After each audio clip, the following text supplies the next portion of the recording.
So hey guys, and welcome to the Random Watch Do channel. Thanks for joining me for another video. Today I want to talk about quality control, and I've got a confession to make, guys. I've got a little confession to make. A lot of you will know from watching my recent videos and following my watch collecting journey that I very recently got my Rolex Submariner 124060. Over the moon with this watch, guys. Absolutely stunning watch. Can't believe I'm still I'm still in shock, actually, to a degree, that I finally managed to get this watch that I've been chasing for quite a number of years now. Now I've got a confession to make, guys. I had to send this watch back to the Rolex service centre.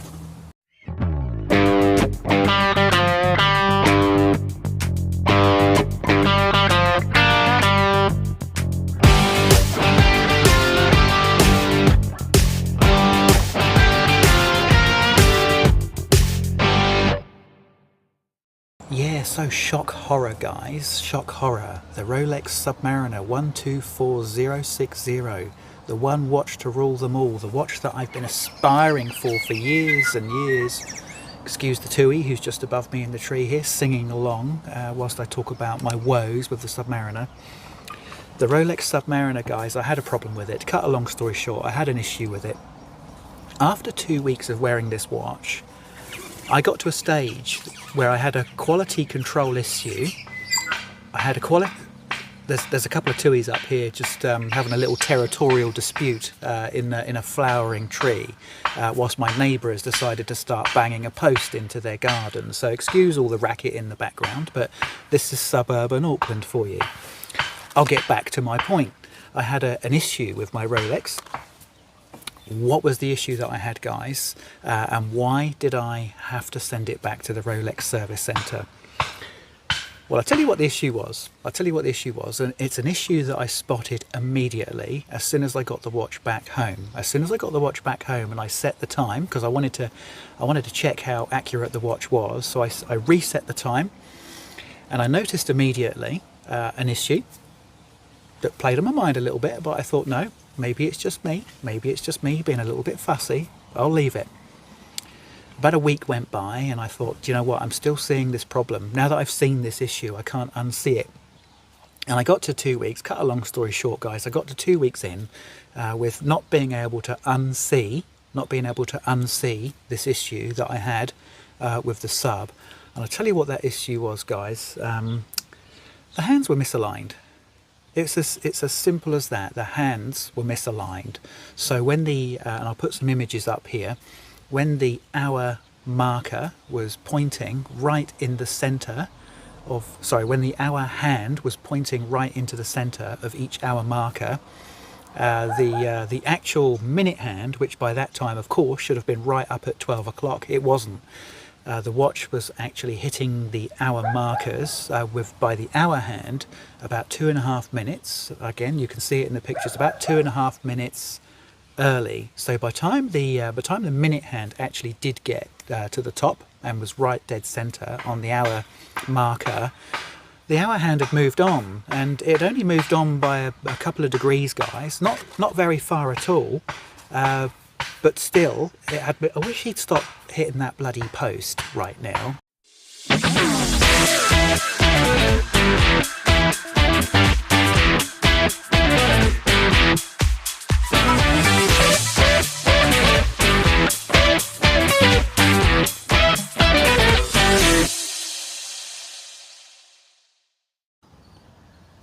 Right, so I think the post banging has finished, so I'll continue with the video. So guys, yeah, you got the gist of it. I had a problem with the sub. The hands weren't aligned. Now, I've had this problem with many watches that I've owned in the past. I'd love to find a Seiko whose hands are completely perfectly aligned.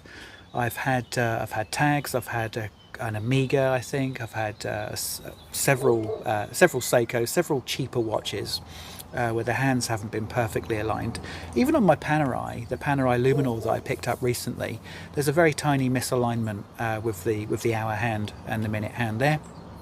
And of course, guys, The thing is, there's nothing you can do about that. There's nothing that you can physically do as the owner without getting that watch case open and pulling the movement out and prizing the hands off and then replacing them back into the correct position. There's nothing you can do about it. I've had watches with misaligned bezels. That gets on my nerves as well. I mean, I'm one of those guys, like a lot of you, that gets a little bit of OCD. You like everything to be right. The funny thing is, I can deal with a lack of accuracy in a watch. I can deal with a watch that might be running, 4, 5 to 10 seconds a day fast. It absolutely does my head in when a watch runs even a second slow. It really annoys me. But I'm happy for a watch that runs 10 seconds fast a day. That's okay.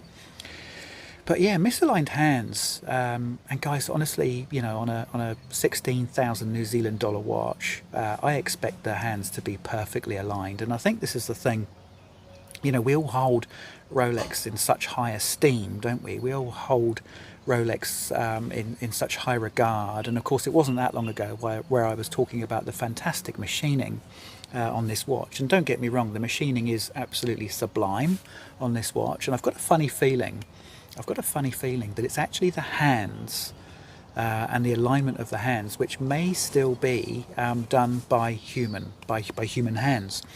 It might be just relying on a watchmaker to line those hands up perfectly, and they didn't.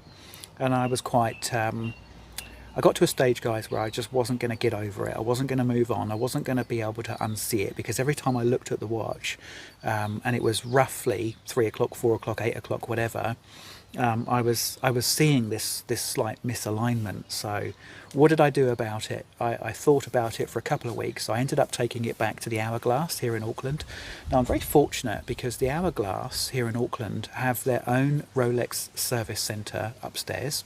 This is on Queen Street in Auckland. It's a Rolex, official Rolex service centre with a Rolex watchmaker. He's been there for 14 years, I gather, and he's very, very well regarded. And I thought, you know what, it hurts me to do this. It really hurts me to do this, but I'm going to take this watch back, and I'm going to get them. I don't know how long I'm going to be without the watch, but I'm going to get them to fix this, because this is my dream watch, guys. This is my dream watch, and it has to be perfect from new. I don't mind putting scratches on it. I don't mind if over a course of time it loses a bit of accuracy. I don't mind it even if I get a little ding or a little dent on the bezel, if it's me that's doing it. But to buy a watch like this, especially a dream watch, and there's a misalignment of something fairly basic which needs to be perfect, no, I'm not okay with that. So I took it back. They were really good, and yeah, look, I took it in, and 5 days later, guys, 5 days later, I've got the watch back. The hands are perfectly aligned. I'm a happy guy. I'm a happy guy with OCD.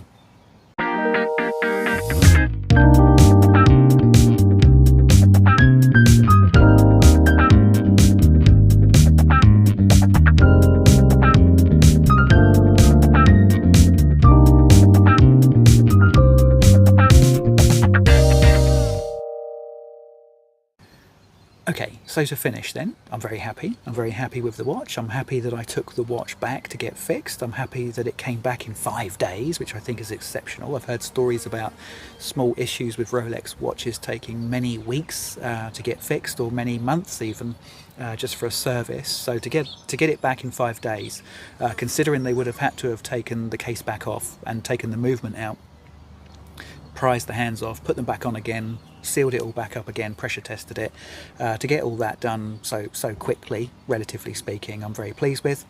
And I'm very happy, guys. I'm very happy with my decision to take the watch back and get this issue fixed. And it leads to a question, is what's your limit? And this is just an open question, is that I discovered my limit with this. I discovered what for me was not acceptable anymore, for the price point especially.